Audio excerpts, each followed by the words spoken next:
Order. Simon Jupp to move the motion. Yeah. I beg to move that this House has considered the performance of South West Water. It is a pleasure to serve under your chairship, Mr Henderson. I'm delighted to have secured this important debate, and today's debate is 1 year on from the same debate I secured on the performance of South West Water. It is another opportunity to hold South West Water to the highest possible standards on the floor of this Parliament. Last year, I described the performance of our water company's historic lack of investment as shameful. I know many constituents shared my point of view. This year, I want to focus my speech on the facts facing my East Devon constituency. The public wants to see evidence of improvement. The public wants to see delivery of a promised investment, and the public wants South West Water to clean up their act and our water. South West Water must deliver better services for our constituents, improve our bathing waters, and protect our natural environment. Without doing so, puts the vibrancy of our coastal communities under threat. As the MP for East Devon, I'm determined to push South West Water to deliver the standards expected by local residents, visitors and businesses.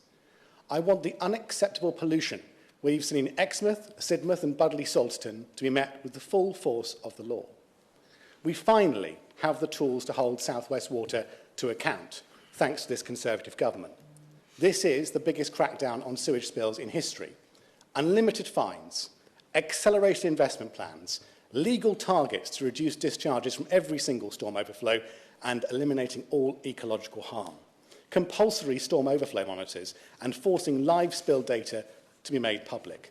I voted for all of that. The government has passed a suite of new laws to crack down on spills, which include the Environment Act 2021, the Environmental Targets Water Regulations 2022, the Environmental Civil Sanctions Amendment Order 2023, and the Environmental Permitting Amendment Regulations 2023. These new laws, brought in by this Conservative government and no government previously, are forcing the hand of water companies. But new laws on their own will not clean up our water. More investment, better data and tougher enforcement are clearly needed. Now, looking at investment, we know that South West Water has historically failed to invest. We pay the highest sewerage bills in the country and we've not had our fair return for decades.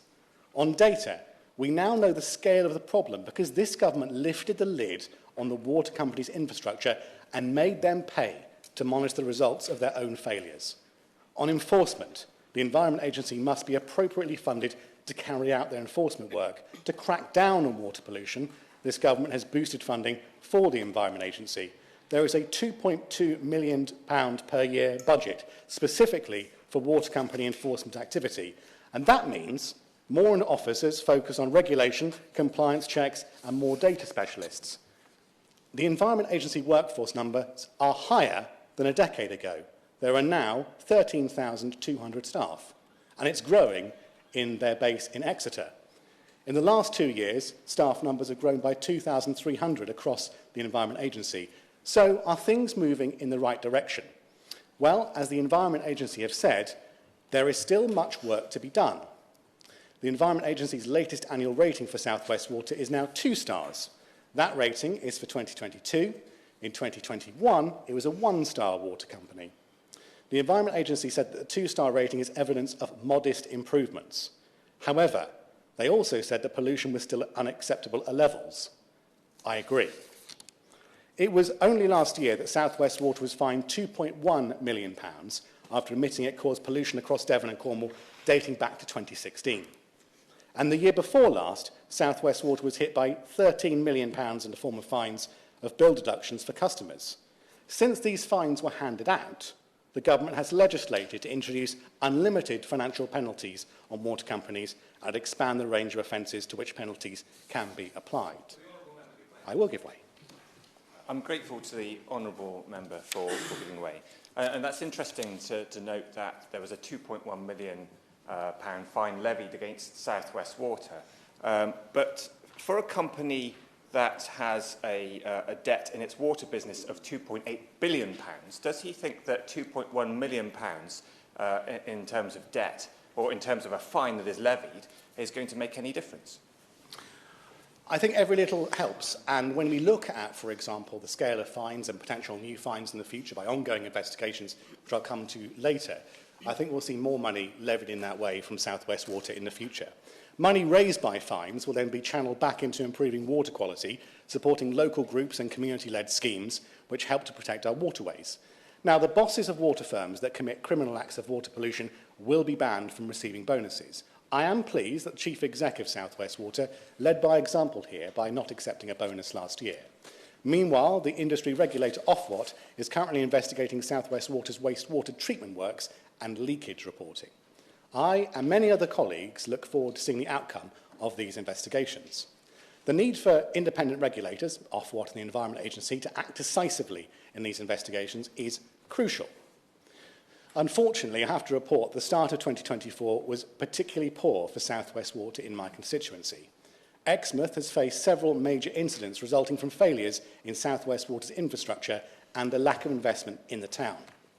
South West Water has been using tankers to take sewage from burst sewer pipes to pumping stations, causing additional spills due to the disposal of additional tankered sewage. These incidents are currently under investigation from the Environment Agency, and the situation was and is completely unacceptable. Will you give way on that point? Of course. I thank the honourable gentleman for East Devon for securing this debate, but the instance that he has just given is something that's been happening in the town of Kingsbridge, in my constituency, where there have been significant floods, where raw sewage has been coming out of the network. And the problem with this is that the investigations are not quick enough, the action to resolve them are not quick enough, and the understanding of the damage that this does to both residents and businesses is not well enough understood by South West Water, who need to engage at a far quicker rate. Does he not agree? I do agree with my honourable friend. I think that the extra resources that are being pumped into the Environment Agency in our region will no doubt be helpful. Unfortunately, when it comes back to Exmouth, some of the ground team, so contractors but people that also work for South West Water, were trying to fix this mess, faced harassment and abuse during the weeks of disruption. Historic underinvestment and poor management from South West Water executives is not the fault of workers on the ground who are out day in, day out in all weather. And I want to thank everyone who worked to fix those failures. They worked so hard, come rain or shine. As investigations continue into this extremely sorry state of affairs, I'm continuing to work with the Environment Agency, Ofwat and the Water Minister. Every option must be on the table in response, including hefty fines. The recent debacle in Exmouth has once again demonstrated the dire need for fast-tracked investment into Exmouth's water infrastructure, fully funded by South West Water. I've asked Ofwat to include Exmouth's recent pollution incidents as part of their ongoing investigation into sewage treatment works, and I'm pleased this is happening. I did visit the Exmouth burst pipe alongside the Environment Agency, and I challenged South West Water on the timescales for a permanent solution, and repeated my calls to speed up their plans for £38 million worth of investment in Exmouth. Now, work includes upgrades to reduce spill frequency at Fear Park and Mare Road pumping stations and upgrading the sewage treatment works outlet through Sandy Bay Holiday Park. It is apparently due to be completed by March 2025. But let me be exceptionally clear. I remain to be convinced that plans to manage spills by moving them from one part of the network to the other across town or by building pipes further out to sea, I don't think they will deliver the result the people of Exmouth dearly deserve. Nor will I or anyone else be grateful for a partial fix. I would add that we still do not know the precise location of an important sewer overflow in Exmouth. After so many months, South West Water still hasn't determined where the Mare Road CSO spills off Exmouth Beach. That is unacceptable. Will you give way again on that? I will give way. I apologise for intervening twice on him, but actually he's just made an essential point about the impact that water companies are also having on our aquaculture businesses, some of which are based out of Brixham, but some of which are also based out in Lyme Bay of his constituency, which are severely jeopardised by the network that South West Water operates and by their lack of ability to treat their sewage, and therefore puts those businesses in jeopardy. Will he agree that we actually need to make sure that they are taking into account what businesses are going to be affected by those networks? I 100% agree with my honourable friend. He makes a very powerful point about the impact on businesses that this unacceptable performance leads to happen. Now, the end of the pipe off Exmouth Beach is important to know. We need to know the location, not only for a potential breach of the Environment Agency's permit conditions, but also for the safety of bathing water users. I remain on the case with South West Water. But this saga, let me be really clear, has dragged on for far too long. Both the Environment Agency and I agree that investment to reduce sewage spills in Exmouth is well overdue, and I will not relent in my calls for more investment from South West Water in Exmouth and across all parts of East Devon. Near to Exmouth is the gorgeous town of Budleigh Salterton. The town is at the mouth of the River Otter and a new national nature reserve I was privileged to go to just a couple of weeks ago. A couple of hours ago, I learned that a sewer pipe burst in Budleigh Salterton happened last night. South West Water were using tankers to transport flows from Budleigh to Mare Lane sewage treatment works. I understand from South West Water the repair has now been complete. I remain in touch with them about this very recent incident and its impact on the local environment and disruption to residents. I've already received several emails on the matter. I've asked South West Water for more details on their longer-term plans for Budleigh Salterton and what their investment will mean in terms of spills. Now, following my debate in Parliament last year, South West Water announced a new multi-million-pound package to upgrade Sidmouth and Tipton St John's sewer system and reduce the number of spills. Now, I've been calling on South West Water to speed up this already announced investment into the area. I reiterate my call today. I know they'll hear me. We've seen far too many reports of spills off Sidmouth Beach in the last few weeks, and if it is possible to go further and faster while balancing the cost to customers, South West Water must not hesitate to do so. And if South West Water believes their sewage systems cannot cope with new housing developments, they must say so.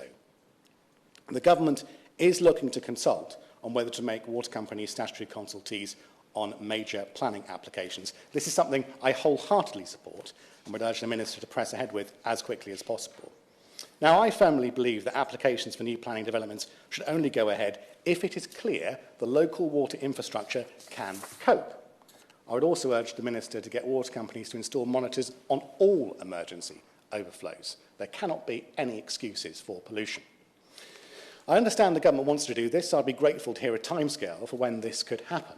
Looking at my part of Devon, South West Water must make its water infrastructure fit for the future. Now, I understand when the new town of Cranbrook, which I'm proud to represent, was being built, South West Water opted to upgrade an existing sewage treatment works in Exeter rather than build a new plant. If further development east of Exeter is to go ahead, I would urge South West Water very strongly to draw up plans for a new plant with urgency. Councillors on East Devon District Council very much jumped the gun to sign off a further new town of 8,000 homes in our district, just weeks before the National Policy Planning Framework was announced, which gave them the tools to challenge such housing targets, especially in these circumstances. This was spectacularly short-sighted and risks further challenges with the district's water infrastructure. Now, I will not use much more time in this debate as I'm conscious that other colleagues would like to speak. But outside of Parliament, I've been working cross-party with East Devon Parish, Town, District and County Councillors. This must be a cross-party endeavour. I've been working with environmental groups too. I've raised their concerns with South West Water's bosses, ministers, the Environment Agency and Ofwat. We all want to hold South West Water to account about their plans to invest in East Devon and urgently fix local problems as and when they crop up, and they do crop up all too frequently. I've previously secured compensation for residents of Cliff St Mary after foul flooding in the village, and I recently helped local charity Sidmouth Hospice at Home to reach a resolution over a hefty bill from South West Water. I've also facilitated meetings between both Sidmouth Town and Lympstone Parish Councils to senior figures in South West Water to look at data and delve into the issues in granular detail. Now, South West Water have held community meetings in Exmouth and Sidmouth recently, and I urge the company publicly to continue to talk regularly with the communities that pay for their services. I would also urge South West Water to publish their post-2025 investment plans online as soon as these plans are finalised. After all, it is we, the public, that are the bill payers. We have the right to know what's going on. We all want to protect our stunning coastline, rivers and streams and hold South West Water to account for their failings. And we finally have the tools to do so through targets, fines, monitoring, data and investment plans. Now, I'm very pleased to have secured this debate on the performance of South West Water. I look very much to hearing from the contributions of other colleagues and the Minister this afternoon. Yeah. I was about to gently remind members to bob if they wanted to speak, but it looks like I don't have to do that. Could I also gently, though, urge members to restrict their comments to about 5 minutes? Thank you very much. Luke Pollard. Thank you very much, Mr Henderson. And it is good to follow my fellow Jana and member from East Devon in bringing forward this debate. The performance of South West Water is not good enough. It is something that is felt by the constituents he represents and the constituents that I represent. And there needs to be new, renewed cross-party pressure on the company to invest in the services that are required to cut sewage spills, to return reliable water usage all year round, and to address the concerns that exist about drought in our area. Now, I think sewage, raw sewage, is the perfect metaphor for the last 14 years. For years, South West Water have dished out huge dividends to its shareholders while dumping sewage into our rivers and seas. Our region deserves so much better than that. The most recent data from the Environment Agency hasn't yet been published for 2023, I understand, but from the 2022 figures, there were more than 37,000 sewage spills in the southwest. In Plymouth alone, there were more than 2,000, an average of 5 spills every single day. That was 12,750 hours of sewage dumping. Now, according to South West Water's live interactive map on storm overflows, as of 3:30 today, there are 26 bathing water locations across Devon and Cornwall that may be affected by the operation of overflows, including 2 in Plymouth. Having more data is a necessary part of being able to respond to the challenges of a lack of investment in infrastructure for a long time.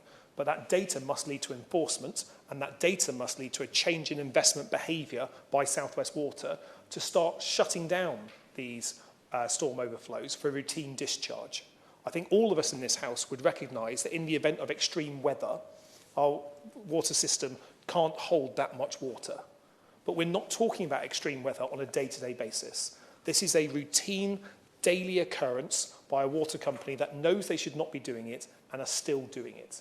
And I would like the water company to be more honest with the customers and with parliamentarians about what needs to be done to get to a point where all of those storm overflows do not discharge on a routine daily basis.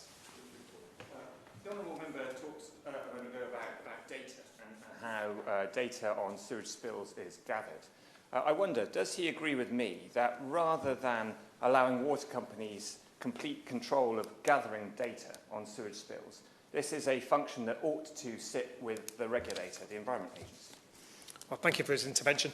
I'm not a huge fan of the Environment Agency. I like the people that work there. There's just not enough of them working there. And certainly since 2010, the Environment Agency funding has been cut by over 50% over the past decade. And that creates real challenges in the efficiency of prosecutions.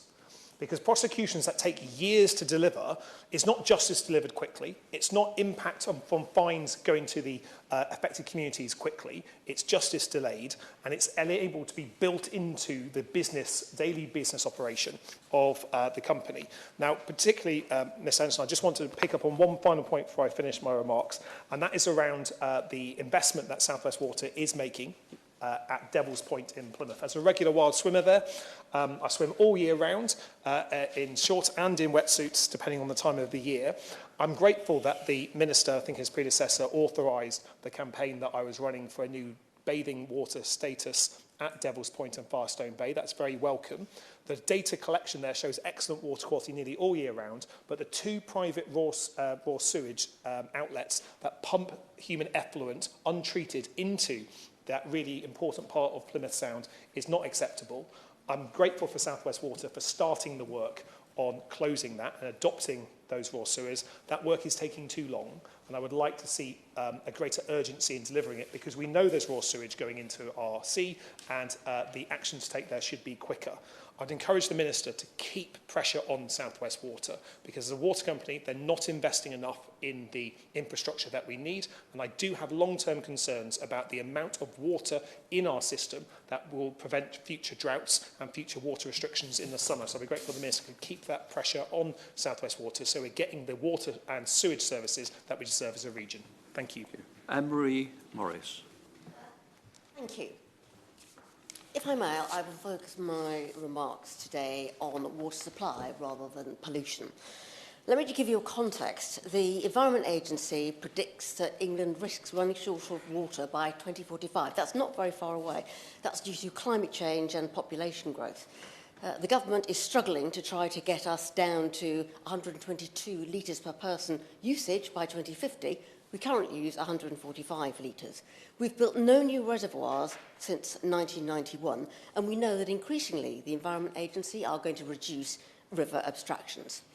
Now, in 2022, we had one of the hottest summers on record, and yes, we almost did run out of water. And so what happened in the southwest? Reservoirs were at a record low. Rosewood Lake was at 30% below its usual level. Hosepipe bans, much to everyone's consternation, were introduced for over a year, from August 22 to September 23. The Environment Agency were not impressed, and as a result of a Freedom of Information Act request, a leaked email from the Environment Agency said as follows: South West Water is not honest, open and transparent with regulators about drought projections. It lacks understanding of its own water supply system. Basically, it wasn't prepared. What did South West Water do?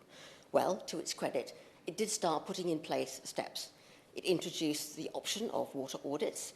It had a number of water-saving products available, but not everyone can use them, and they ran out very quickly. Its Stop the Drop and Save Every Drop campaign were well regarded, and indeed other water companies have followed suit. But they didn't deliver the savings expected. The target was 5%. It was actually a reduction of 3% in consumption. They also introduced a non-household innovation fund. So far, so good, but as we head forward, climate change is not going to improve matters. It's going to make it worse. Looking forward then to the water plan for 24, there is an assumption that there will be a 16-fold increase in heat waves by 2030, that we will need 15 megalitres per day, or rather we will have less water available by 15 megalitres per day by 2050. The population in Devon will be up by 350,000. Many will work from home, increasing demand, and we know that abstraction licences are going to continue to decrease.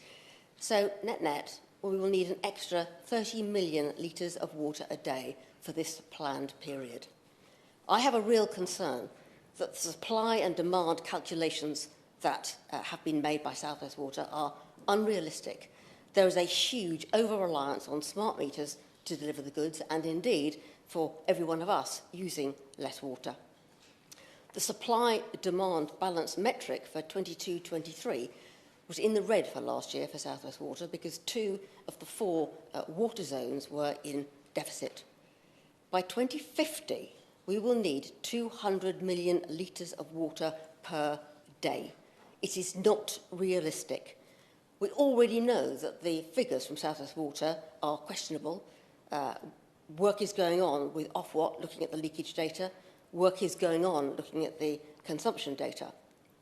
Smart meters have proved a bit of a challenge in the electricity industry, and I see no hope that it will be better for water, not least because they're going to be under paving stones. The apps, and it's not clear what sort of a device South West Water will use, do not work very well. Certainly, if there's anything to go by in the electric market, if your property is too far away from where the core meter is, then the app simply doesn't work. I put in a smart meter. I still have to give my readings every 6 months.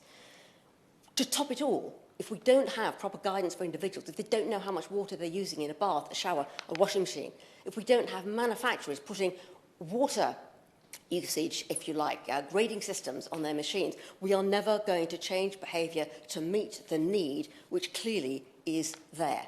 So here, it is partly South West Water, indeed the water companies are bearing the brunt of trying to pass this message. I believe that the government also needs to do some more heavy lifting here. It feels like this is being done to consumers, not with and for consumers. I'm pleased that there is going to be a consumer-focused condition introduced into water company licences. But when? The government said 2024. Perhaps the Minister could confirm whether or not that is going to be the case. That will mean that we as customers should be well informed. We should feel that we can rely on South West Water to fix problems. Well, I can tell you, this weekend, my residents in Ashcombe were very concerned because the pumping station, which supplies their water, has been off on with different problems since 2017, and it failed again. And this is 2024, 7 years later. The consumer duty can come not soon enough. So water supply is just as important as pollution. We need to focus on it. We cannot rely on reduced demand assumptions. We need more infrastructure. We can't just sit on our laurels, and it needs to be innovative, and we need to look, as South Water, to their credit, are beginning to look at desalination. But that is only the start of a very big mountain which still needs to be climbed. Richard Ford. Thank you, Mr. Henderson. It is a pleasure to serve under your chairship. I just want to read from a policy paper.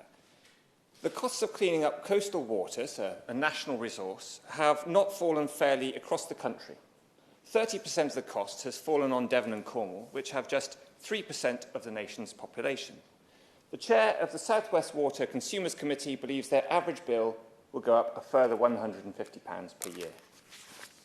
What year was that? That was written in 1996. It was a Liberal Democrat policy paper from almost 30 years ago. And it's a story that we continue that continues to chime today and has echoes down the decades. I mean, I think it is very good that we are talking today about the performance of one single water company, and South West Water is plainly one of the worst performing water companies in the country. But what we should not do is focus myopically on the performance of one single water company and miss the big picture, that being the regulatory environment in which all water companies are working. And it's that which I want to address my remarks in the next few minutes. Yes, it's true that South West Water is paying out some quite staggering dividend payments. Since 1990, South West Water has paid out an amount equivalent to £2,931 per property in dividends, and that is more than any of the other 13 English water companies. And a constituent of mine from Seaton recently pointed out to me that South West Water, or certainly its parent company, Pennon Group, owes £3.1 billion in debt, which is really quite similar to the amount paid in dividends since 1990, £3.2 billion. So, by these measures, South West Water is a poorly performing water company, but we have to look at the environment in which it is working, because these companies are working to the incentives that their shareholders set for them, rather than from the point of view of our own public benefit and public goods. There were 146 recorded dry spills over a 12-month period last year. And just to recap, these are illegal dry spills. Those are spills made by water companies when there is not heavy rainfall. And just yesterday evening, I was talking to somebody from a neighbouring constituency. Joe Bateman from the East Devon constituency attended the End Sewage Pollution Coalition meeting that I brought together, and she was explaining to me that she is suing South West Water for these illegal dry spills. I am not at all persuaded that water companies will simply do the right thing without government intervention. We know that the Environment Agency has been denuded of resources in recent years. The agency had £235 million cut from its budget when the Honourable Member for South West Norfolk was the Secretary of State for Environment, Food and Rural Affairs. I will give way. I thank my honourable friend. I mean, obviously he was in the room for my speech, and I explained that there is more investment going into the Environment Agency to tackle the issues that he's raising. But could he shed some light on Lib Dem policy for a second? Do you still want to abolish the EA or keep it? It's not clear. It's a muddle. It's a farce. I'm grateful to the Honourable Member for the intervention. Liberal Democrat policy is to abolish Ofwat, but very much to bolster the Environment Agency. We need to make sure that we have a regulator with teeth. And I'm afraid to say, as I've said to the Honourable Member before, that if the Environment Agency has teeth, then they are in a glass of water by the side of the bed. And he says that he thinks South West Water is going to hear him in terms of his concerns. But I would point out that the Chief Executive of South West Water only forewent her bonus when it was plain that the level of campaigning and the level of popular opinion, the outrage that existed in the West Country was such that anything else would have been just unacceptable. And I should say also it's under pressure from parties like the Liberal Democrats that the Conservatives seem to have been talking in recent weeks about water companies and their executives not taking their bonuses when the performance of those water companies is so poor. I will give way. On that point, and I thank the honourable gentleman for giving way on that point. And to clarify the Liberal Democrat policy and the actions that they've taken, maybe he could explain what his party's leader actually did to tackle this issue when he was Secretary of State for Energy and Climate Change between 2012 and 2015. I'd be very happy to. And of course, at that time, the Secretary of State for Energy and Climate Change, or DEC as it was then, had different responsibilities. I should point out that now our policy is very much about reforming water companies' boards. We need a situation where these are transformed into public benefit companies. We need boards to have grassroots campaigners like those that I gathered together last night. We had, for example, Surfers Against Sewage. We had the Women's Institute present last night, who are pushing their What Are You Waiting For campaign. Fantastic campaigners who need a voice around the board level of these companies, because otherwise what we will be facing with is the catastrophe of some of our tourist hotspots being struck with this affliction that is water pollution. 4 of the 10 most affected beaches, in terms of blue flag beaches affected by pollution, were in Devon last year. That included Sidmouth, which endured over 600 hours of sewage spills. Now, we were talking earlier in this debate about the Environment Agency, and there needs to be, in my view, the end of operator self-monitoring. Operator self-monitoring is where water companies get to gather their data themselves before passing it to the regulator. And it means that they can potentially affect that data and vary what they are collecting. It's essentially the case that water companies are marking their own homework. And this is having a devastating effect on some of the tourist areas like the one in the Honiton constituency that I represent. So to bring my remarks to a close, I feel this afternoon that we've heard a mismatch between some of the rhetoric I've heard other honourable members using and their voting records. I point them to the 25th of January 2023, when we voted on the draft environmental targets (water) bill, where I was very proud to insist that the government should be having more stringent targets for water pollution. And I can see, Mr. Henderson, that you are suggesting that I've reached the end of my time, but I'm very grateful for the chance to have my remarks today. Thank you. Sir Lane Saxby. Thank you, Mr. Henderson, and it's a pleasure to serve under your chairmanship, and thank you to my honourable friend from East Devon for securing today's important debate. I must declare an interest. I surf. I surfed on Sunday on a beach that South West Water's website advised it was safe to surf on and had been for 24 hours. But a well-known campaign group assured me it had a sewage alert on it. This happens week after week. A campaign group has chosen to misrepresent the data it has, issuing sewage alerts when the combined storm overflows run, scaring people from entering our beautiful waters. Yes, we would all like the combined storm overflows to not run so often, but they are over 95% rainwater, and on most of North Devon's stunning surf beaches are rushing out into the Atlantic Ocean. It does not take 48 hours for the tide to sort that out. The recommended gold standard for removing overflow waters is 1 tidal rotation, 12.5 hours. I would like to take this opportunity to thank South West Water for the work that they have done to date, that has seen one of the jewels of the surf crown, Croyd, move from good to excellent bathing water quality last year, and also for working with those event organisers that accepted them over the Christmas period to try and get our big Christmas swims out safely.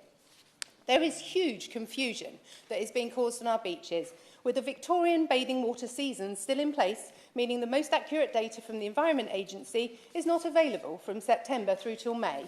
And we're a hardy bunch in North Devon, we're out all year round. With that in mind, what I want to really focus on is the very serious issue that occurred in North Devon just 3 weeks ago, when there was a raw sewage spill from a sewage treatment works due to an electrical fault caused by a contractor on site. This resulted in 6 hours of raw sewage running into a large river that runs straight out to sea. Yes, there are questions to South West Water about the actual incident, but accidents do happen, and South West Water reported it in line with all procedures. the Environment Agency recommended closing 4 beaches and posted the sewage incident on their website and informed, unfortunately, only one of the 2 councils that needed notifying. No one told the beaches. That well-known campaign group that you would think would rush to issue a sewage alert did nothing of the sort. Their sewage alert has no definition. It literally means the storm overflow went at some point in the past 48 hours. They choose not to use the information that is available to them from the Environment Agency that details when there is a real sewage pollution incident.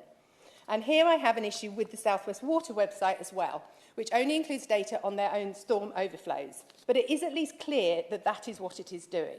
But most people do not use the Environment Agency website. It's not a fancy app that tells you when there's a problem. And so on this day, whilst we now know that sewage was being released, the campaign group that apparently prides itself on supporting surfers did not use the data available to it, and surf lessons went ahead. Many people who regularly use the beaches in North Devon gave up on the campaign app some time ago. As one surf school said, we'd never go surfing if we listened to them. I asked the Minister what more can be done urgently to provide accurate information to those wishing to bathe or surf at this time of year. I urge the campaign group to actually think a bit harder about the information they are spreading. And sorry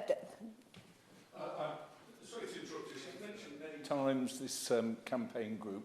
I'm assuming she means Surfers Against Sewage. Can she just be clear for the record? Who is it that she's being critical of? I am happy to clarify, but by the same token, they don't actually like it when I mention the information they give me by name. So I do urge them to think a bit harder about the information they are spreading and at least try and issue a sewage alert when there actually is sewage. Because when they set themselves up 40 years ago, they ran a brilliant campaign, quite rightly so, as there was a lot of work to be done. They now privately state, with regards to the beaches in your constituency, we totally agree that huge improvements have been made to water quality there and in many places around the country, but don't like me repeating that in public as it undermines their very existence. Yes, South West Water have more to do, but I want to know how that incident at Ashford happened and the 2 more over Christmas at Croyd. But most of all, I want people to have easy access to accurate information about when it is safe to enter the water on some of the finest beaches in the world. Kevin Foster. Well, thank you, Mr Henderson. It's an absolute pleasure to serve under your chairmanship. And in starting, I'd like to congratulate my honourable friend and fellow Jana, the member for East Devon, on securing this debate. You know, Mr Henderson, it is worth recalling where our water quality was back in the mid-1980s. For decades, the South West had some of the cheapest water bills in the country for one simple reason. We used to just dump all our sewage straight into the sea, with no real investment having been made to end that practice until that time. So it does have to be said, those who try and pretend that public ownership innately means great standards of environmental practice do need to think again. But there has been major investment since those times, but it is another initiative started under the coalition government that has brought the issue of water quality back into the headlines. Back in 2013, only 7% of storm overflow outlets had any monitoring on them. As at the end of last year, 100% do. Put simply, the issue and their use has always existed, but it was simply ignored, not monitored. Now, bathing water quality is vitally important for Torbay, especially given the popularity of water sports and sea swimming for both residents and tourists. And it's an issue I've done some considerable work on since being elected. Achievements so far include the completion of a major project at Tor Abbey Sands by South West Water to ensure our bay met the tougher legal bathing water standards which have come in since my election in 2015, and these standards remain in place today. Now, for background, the majority of beaches in Torbay have outstanding bathing water quality, with 11 of the 15 registered beaches in the English Riviera classified as excellent for water quality in 2023. Yet, with Goodwington rated as sufficient, there is need for further work to get all our beaches to good, then excellent ratings. So, to push forward action in the Bay, over the last year I've met with the Chief Executive of South West Water at Meadfoot Beach, which actually does not have an outlet on it, despite some claims, and their Chief Operating Officer at Goodwington Beach to discuss water quality across the Bay and the next steps to invest in it.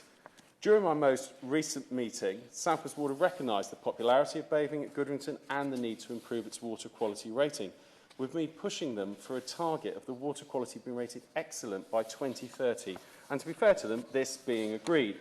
We'll therefore see a £6 million programme of investment by 2030 into the infrastructure near to Goodrington and Payton Sands to help to achieve this goal. And it has to be said, though, that this work alone will not see the bathing water at that beach increase to excellent, given the issues with items washed into the sea from surrounding parks and facilities, but it will provide further improvement. It's one of the things we sometimes miss in this debate, is that actually water quality can be as easily affected by what's washed in from a park, particularly in the form of animal waste, along with whatever discharge may be coming from an outlet. I'd also say that the plan for Goodrington and Payton is part of a £27 million plan for investment in the Bay between now and 2030, with the clear goal of excellence at all our beaches. There's also an issue, the Torbay Harbour Authority, I must say under the previous Lib Dem Independent Coalition leadership of the Council and the current Conservative leadership have raised regularly with the Environment Agency, which is the need to stop using the same term for both rainfall drainage predictions and actual sewage releases. This is to create clarity for residents and ensure investment is targeted at sewage releases and end any misleading presentations of data by third parties. So, Mr Henderson, I look forward to the Minister's response and would ask you to cover some specific points. The first is what work will be done to hold South West Water to the commitments they have made to invest in further improvements in water quality. Two, alongside the wider plans for our region, how will local communities be able to hold South West Water and other partners, such as local councils, to pledges like the ones recently made relating to Goodrington and Payton Sands? And finally, what steps will he take with the Environment Agency to create greater clarity about what is rainwater draining from land and what is an actual sewage spill? This with the aim of bringing clarity for the public and focus for resource investment. Ms Henderson, progress has been made, but there is more to do, and we do need to keep a focus on this issue and ensure our water company is held to account to ensure the progress residents expect to see is delivered. Toby Perkins. Well, thank you very much indeed, Mr Henderson. It's a great pleasure to serve under your chairmanship. I'd like to start by congratulating the honourable gentleman from East Devon for securing this debate. His is a constituency I've spent many summer holidays in over the years, so it was great to hear about these names. And this is a vitally important issue, and so I hugely welcome the opportunity for us to discuss the performance of South West Water in more detail. I think there are lessons for us to learn about the whole sector by examining this case, but there are many issues that are specific to the South West that were raised within this. And whilst this issue it had strong opinions from people across the debate, I think there were some really valuable contributions in what's been an excellent debate. The first point that the Honourable Gentleman from East Devon made that I think is worth repeating is that there are, and we know across the country, many people working for water companies who become the victims of harassment themselves. They are not in any way responsible, and I echo absolutely his point about that. He spoke, as others did, about the recent increase in funding for the Environment Agency and welcome that. But it is, absolutely context within this that the Environment Agency did get a 50% cut from 2010 to 2022. And so if it is the case, as I believe it is, that more money for the Environment Agency will improve the quality of their monitoring, so it has to be accepted that the huge cuts the Environment Agency experienced in the early years or the first 12 years of this government have been a contributory factor to all of this. My honourable friend from Plymouth, Sutton and Devonport spoke about the need for more honesty from South West Water, and I think that was something that was repeated by other members, and spoke very powerfully about how important an issue this was for his constituents. He also invited us to imagine him swimming in various amounts of lycra, which is something that many people will have enjoyed in his when they were thinking about his outdoor swimming. But it is important that we reflect the fact that swimming is something that is key to the both the enjoyment of people in the South West, but also to the economy down there. The Honourable Lady from Newton Abbot reflected on the lack of investment infrastructure over many years and also said that she believed South West Water hadn't been honest in what I think was a very good speech. the Honourable Gentleman from Tiverton and Honiton spoke about the specific challenges in the local area, particularly in the fact that it is such a popular tourist destination. Obviously, the size of the population expands hugely in the summer months, and that has specific consequences, although that isn't necessarily reflected in the amount that is in who pays the bills there. He also questioned where the responsibility for companies stood between shareholders and their general sort of environmental good. And of course, you know, there is a statutory responsibility for businesses to respond to their shareholders, and that's why it stands with government to have responsibility for making sure that they perform their environmental standards, and that informs much of the approach that the Labour Party is taking. And the Honourable lady from North Devon identified the failure of investment between 2012 and 2015. She placed the responsibility at the Lib Dems floor, having been in government together during that time. But I think we would say that this is something that has happened throughout the last 14 years. And she also took the unusual step of suggesting that the major issue that people were angry about was the performance of a local campaign group, which I have to say is a new development I wasn't expecting in this debate.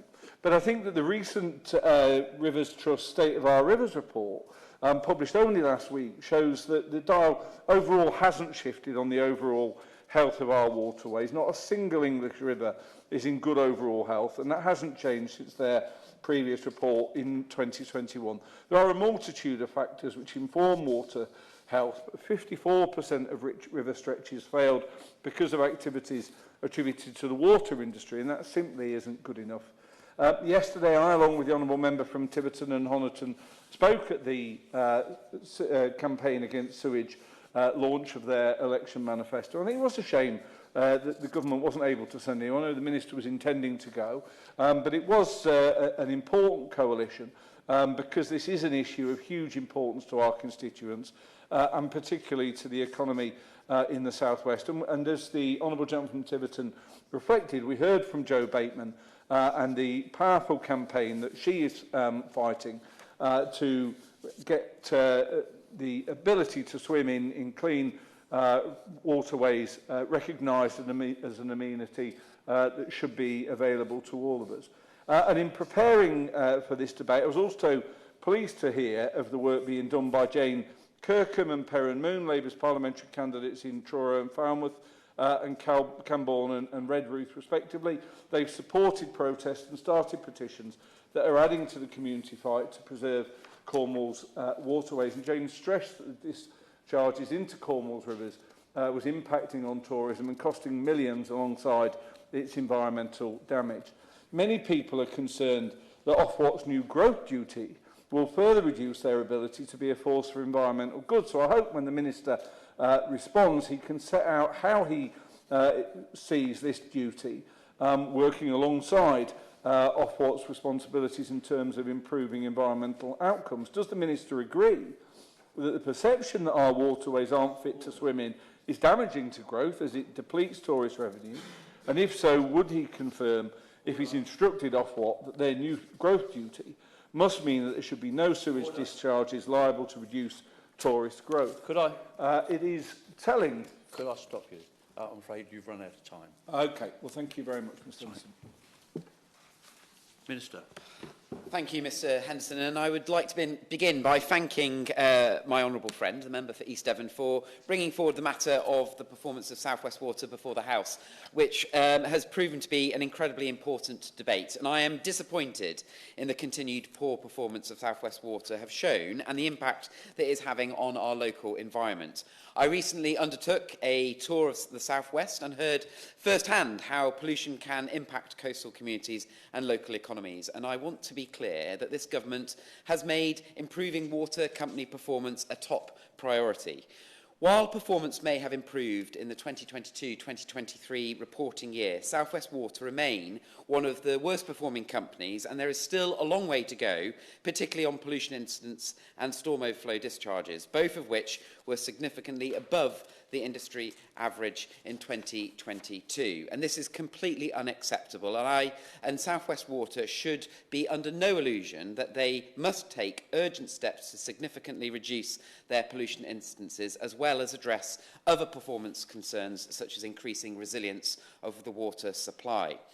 Now, I wish to begin by turning to some of the specific concerns raised by members in this House relating to South West Water's performance. I'm aware of the Honourable Member for East Devon's ongoing concerns regarding sewage discharges into Exmouth bathing water, and I recently have had discussions with him on this, and I know that he has written to me several times raising this issue. While the condition of the bathing water is currently classified as excellent by the Environment Agency, I wish to reassure the House that the recent instances raised by the member are currently being investigated by the Environment Agency, and they have required South West Water to provide data and information to support their investigations. And of course, it would be inappropriate for me to comment from the dispatch box whilst this investigation is ongoing, but please rest assured that the regulator will not hesitate to hold the water company to account if a breach has occurred.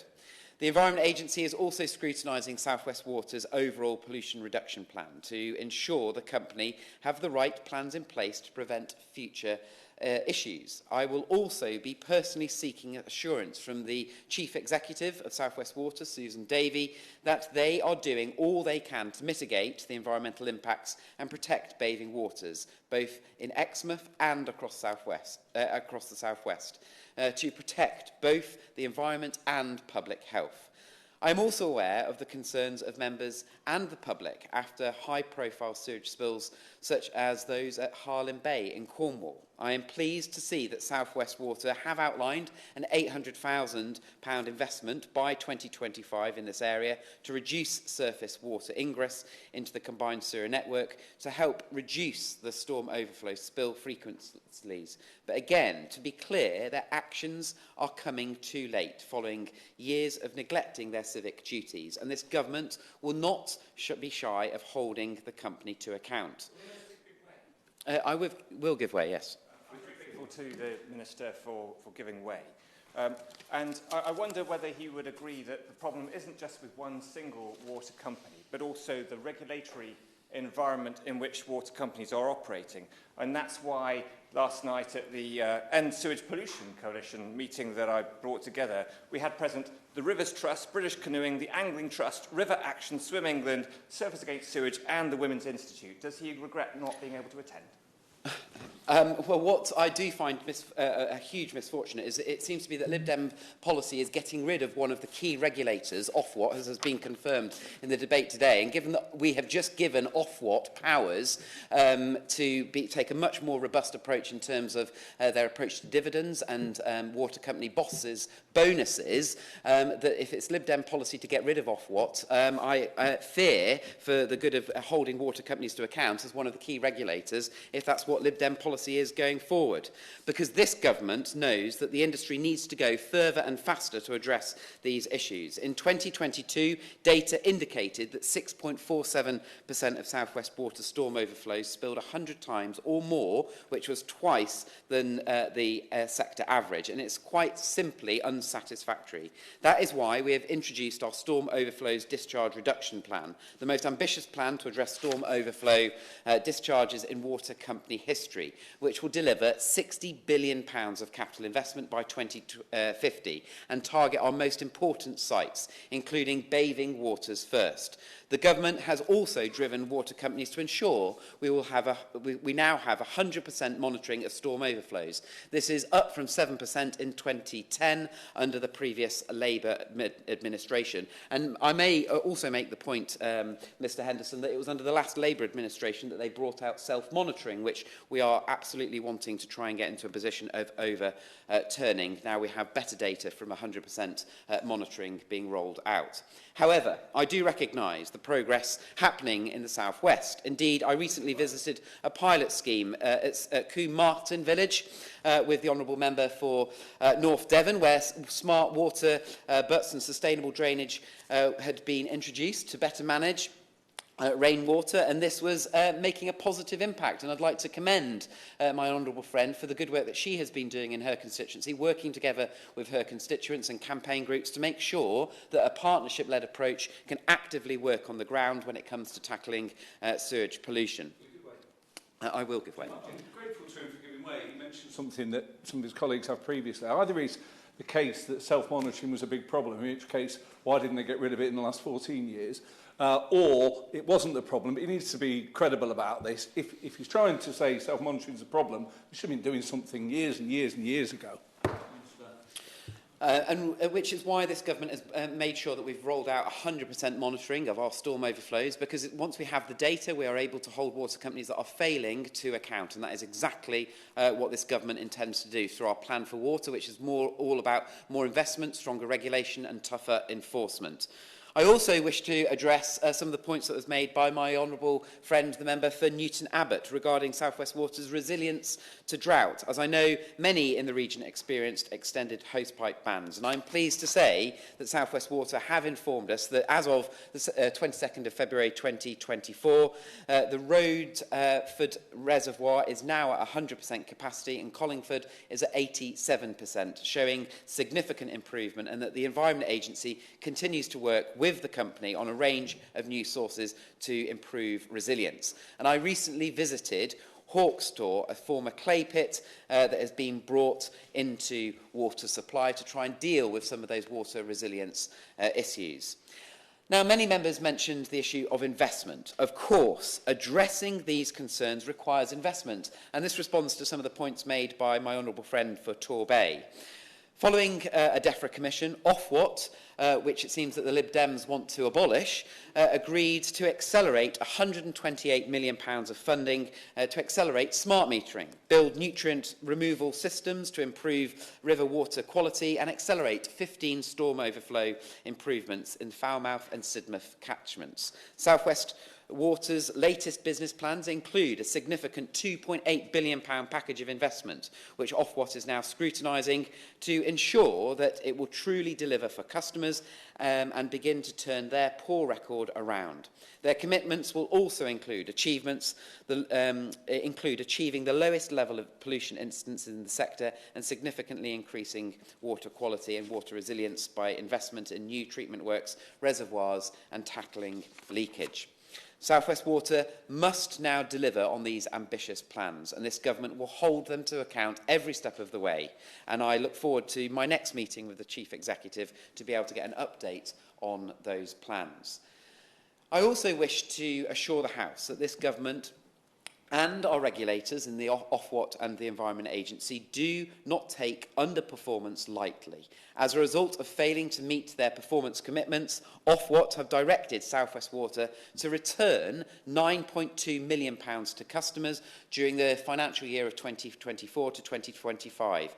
This is in addition to £13.3 million returned in the financial year of 2022 to 2023. Again, I reiterate, if the Lib Dems want to get rid of Ofwat, I'm not quite sure who would be directing South West Water to do that. South West Water also instructed by Ofwat to produce a service commitment plan to demonstrate how they will meet the commitments made at the start of the current 5-year price review period. And this was updated in November 2023. And I will, as I've said, shortly be meeting the Chief Executive of South West Water again to discuss progress on their plans and hold the water company to account on their specific failures on pollution incidences. When water companies show fault, we will not hesitate to hold them to account. And since 2015, the Environment Agency has secured fines of over £150 million, including £2.1 million fine for South West Water in April 2023. Furthermore, under the action of the government has taken, we will be strengthening regulation to ensure that they have the tools to hold water companies to account. And I want to thank all members for their contributions today, particularly my friend, the Honourable Member for East Devon, for bringing this important debate before the House. Thank you. You have 1 minute to wind up. Thank you, Mr Henderson, and it's been a really good debate this afternoon, following on from the debate that I led last year as well. It's clear that cross-party, people care about this because we've been paying South West Water bills for decades. I know my family has, and I think we all want to get value for money. We do not think that historically we have got that. Just briefly, if I may, on the Liberal Democrats again, the Honourable Member for Tiverton Honiton on Wednesday the 21st of January 2024, when talking about the EA and Ofwat, said the government probably ought to be stepping in and removing these regulators. So as ever, Lib Dem policy is clear as mud. The question is that this House has considered the performance of South West Water. As many as of that opinion say aye.